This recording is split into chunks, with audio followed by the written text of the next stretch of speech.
Alright YouTube, here's another update. I just cleaned up my glass, moved some things around, and tried to fix this leak. First of all, I put my light up on stilts because it cracked the glass because it was getting so hot. So, up on stilts now.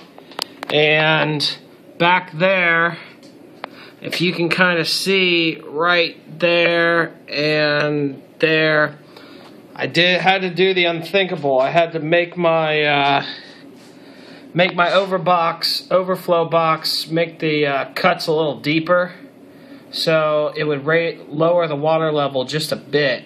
I didn't want to do it because I knew I'd get some pieces in my tank. What I did is turned off all the pumps, used a shop vac and an angle grinder, and made them a little deeper. Some of the pieces got off, didn't catch the vacuum, but they float, so I was able to straighten them out with a net. And the few pieces that are left, what I did was, in my sump, I put a little nylon mesh bag on the overflows, so when the pieces go into the overflow, they just go straight down into the nylon mesh bag, and it'll catch most of them. I'm not horribly worried about poisoning my tank. It probably wasn't the best choice or the best solution by far, but if I broke down the tank, I didn't want to break down the tank, so that was my choice. Next thing is, I moved the anemone down here into the sump. Hopefully it'll survive until I can find a new home for it, because it was stinging everything up here.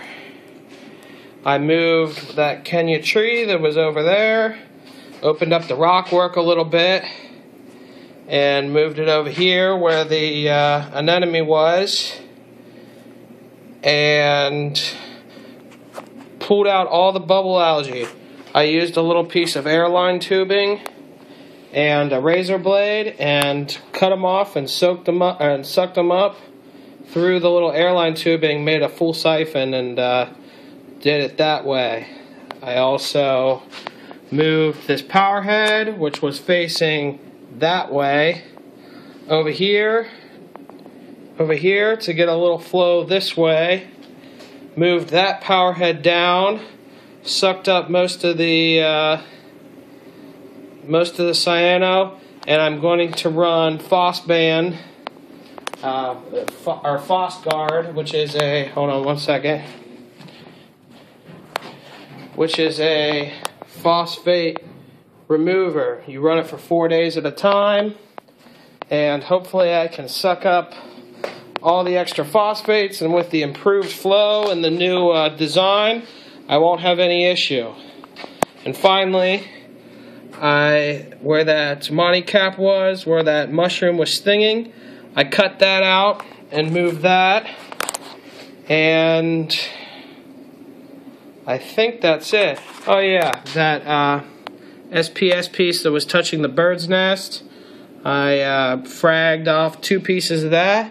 One's right there, and one is right there, and now they're not touching or stinging each other, and I got 2 new frags. So,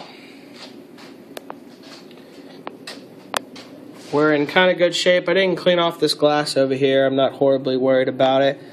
That I never really come over there anyway, and it's kind of hard to get to. So, oh yeah, I also moved my torch or hammer, I think that's a hammer, coil over to that open spot right there. And I don't think there's anything else. Hopefully, yeah, oh yeah, these little polyps right here. Let's see if we can see them. You can't really see them. These polyps right there, there's some like green fern macroalgae growing on them. Not really sure what that is, but that's alright. I think it's kind of cool looking. Those never really did much. Never really spread out or anything. I don't know. I think it's probably because it's too high right by the light, but hopefully we can change that when we decide to move everything.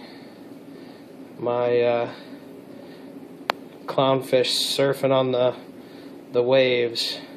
Everybody seems happy and content, no real problems. Oh yeah, one more thing. Those polyps right there, I moved from up here to right there. And I think that's about it. So some major changes. And we'll see how it goes from there.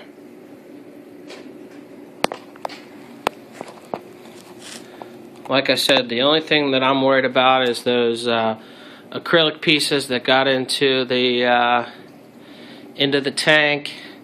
I saw a couple of the fish try to eat them up, but they spit them out real quick, so hopefully nothing horrible.